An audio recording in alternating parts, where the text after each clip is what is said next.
Renungan pada hari ini saya beri judul Percaya dengan Segenap Hati. Terambil dari Amsal 3 ayat yang kelima. Amsal 3 ayat 5 berkata begini, percayalah kepada Tuhan dengan segenap hatimu dan janganlah bersandar kepada pengertianmu sendiri. Amin. Ya, shalom saudara-saudara. Saudara-saudara, kita hidup di zaman di mana kepercayaan seringkali diarahkan kepada hal-hal yang tanpa logika, pengalaman, dan kemampuan diri. Amsal 3 ayat 5 memanggil kita untuk mempercayai Tuhan dengan sebagian tetapi dengan segenap hati. Kepercayaan yang sejati kepada Tuhan menuntut penyerahan penuh, bukan sekedar keyakinan di bibir saja. Dan disinilah iman diuji. Apakah kita sungguh bergantung kepada Tuhan atau masih bersandar pada pikiran kita sendiri? Nah, hari ini saya mau mengajak saudara untuk belajar 4 hal dari Amsal agar kita lebih mengandalkan Tuhan dalam setiap langkah kita ke depan. Dan apa saja? Yang pertama, arti percaya dengan segenap hati. Saudara-saudara, kata percaya dalam bahasa Ibrani berasal dari kata batah, ya, yang berarti bersandar dengan aman atau menaruh seluruh berat badan pada sesuatu. Dengan kata lain, mempercayai Tuhan berarti menyerahkan seluruh keberadaan kita, baik itu pikiran, rencana, dan juga masa depan itu kepadanya. Matthew Henry pernah berkata begini, percaya kepada Tuhan berarti menyerahkan diri kita sepenuhnya kepada pimpinan dan hikmatnya. Yakin bahwa jalannya itu lebih baik daripada jalan kita. Itu kata Henry. Di sini Henry menekankan bahwa percaya bukan hanya soal merasa yakin, melainkan juga tunduk pada kehendak Tuhan, bahkan ketika kita tidak mengerti. Demikian juga dengan John Gill. John Gill menafsirkan bahwa percaya dengan segenap hati adalah menolak setiap bentuk ketidakpercayaan dan keraguan yang muncul dari hati yang berdosa, serta menerima dengan penuh sukacita semua janji Allah dalam firman-Nya. Itu kata John Gill. Nah, saudara-saudara, bayangkan seorang anak kecil yang melompat dari tebing kecil di pelukan ayahnya. Dia tidak berpikir apakah ayahnya cukup kuat atau apakah pelukannya cukup aman. Dia hanya percaya. Itulah gambaran sederhana dari percaya dengan segenap hati. Nah, untuk itu jangan menunda untuk mempercayai Tuhan hanya setelah semuanya jelas. Belajarlah untuk mentaati firman bahkan ketika tidak semua terasa masuk akal. Lebih baik hati untuk berkata, Tuhan, Engkau tahu lebih baik daripada aku. Amin. Nah, saudara-saudara, namun Amsal tidak berhenti pada kata percaya. Ada peringatan penting yang menjadi pasangan dari iman sejati ini. Apa itu? Kita masuk poin yang kedua. Yang kedua, jangan bersandar kepada pengertian sendiri. Amsal melanjutkan, dan janganlah bersandar kepada pengertianmu sendiri. Nah, kata bersandar di sini memiliki makna bergantung atau mencari dukungan. Artinya apa? Artinya kita sering kali menggantikan posisi Tuhan dengan diri kita sendiri. Perhatikan kata-kata dari John Stott. John Stott berkata begini, kebodohan terbesar manusia adalah ketika dia mempercayai pikirannya sendiri lebih daripada hikmat Allah. Saudara-saudara, pikiran manusia betapapun cerdasnya tetap terbatas dan tercemar oleh dosa. Pulpit Commentary menjelaskan bahwa pengertian manusia cenderung terikat pada hal-hal yang tampak dan sementara. Sedangkan percaya kepada Tuhan menuntut pandangan iman kepada hal-hal yang kekal.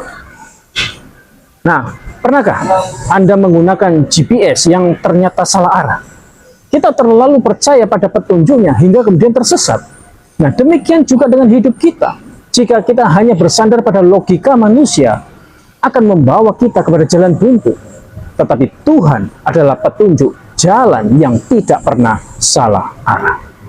Nah, saudara-saudara, akui bahwa pengertian kita terbatas. Tidak semua yang tampak benar di mata manusia benar di mata Tuhan.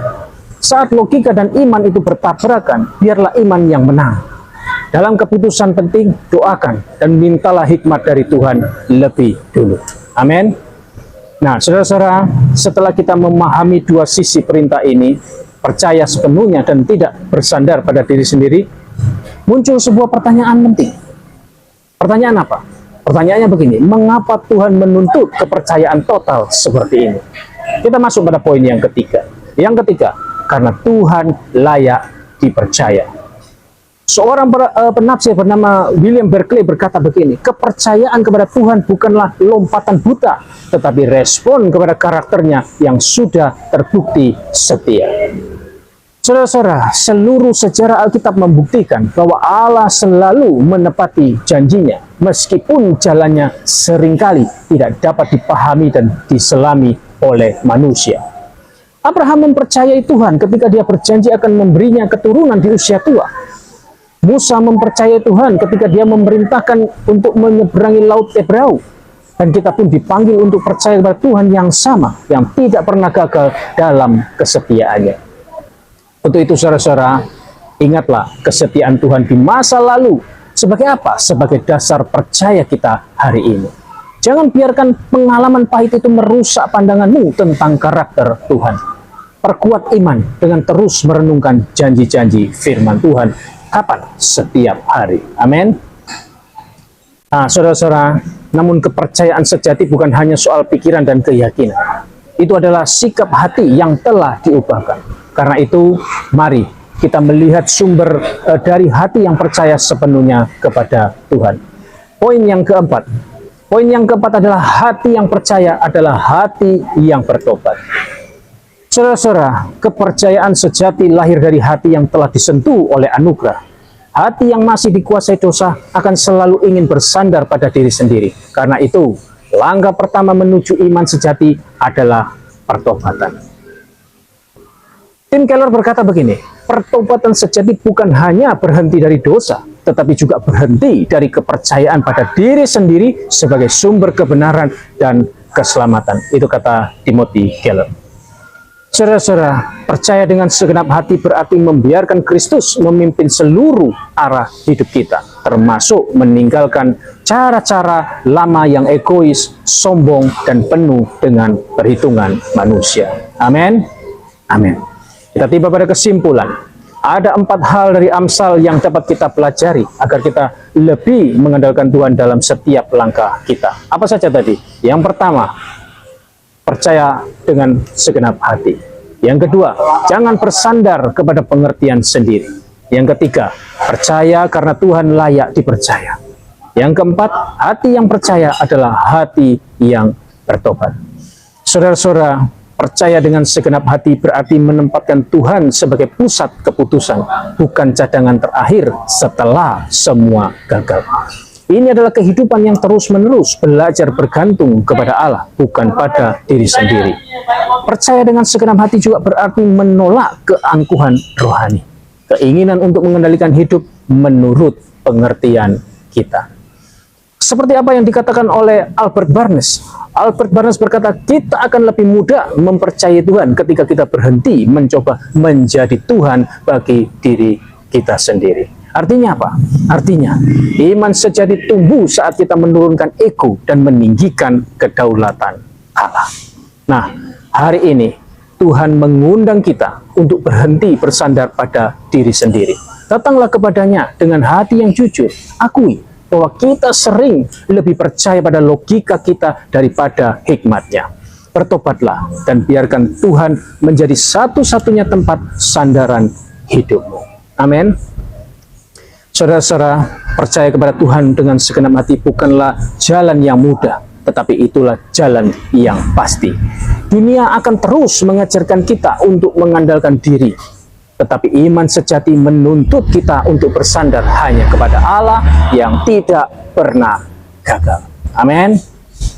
Ketika kita memilih untuk percaya, kita sedang berkata, Tuhan, aku tidak tahu masa depanku, tetapi aku tahu siapa yang memegangnya. Haleluya, amin. Kiranya setiap langkah kita hari ini dipenuhi dengan keyakinan yang penuh kepada Allah yang setia, bukan kepada diri yang rapuh. Sebab hanya Dia yang layak menjadi sandaran sejati hati kita. Apakah hari ini Anda masih bersandar pada pengertian sendiri? Atau sudah benar-benar menyerahkan seluruh hati kepada Tuhan? Nah, biarlah Amsal 3 ayat 5 ini menjadi doa kita setiap hari. Tuhan, ajarlah aku untuk percaya kepadamu dengan segenap hatiku. Haleluya. Amin. Kiranya renungan firman Tuhan pada hari ini dapat dipahami, memberi pencerahan, menambah pengetahuan, menjadi sumber kekuatan dan penghiburan bagi kita semua yang percaya. Sampai jumpa dalam renungan sahabat Yesus Ministry berikutnya. Soli Deo Gloria. Tuhan Yesus memberkati. Shalom.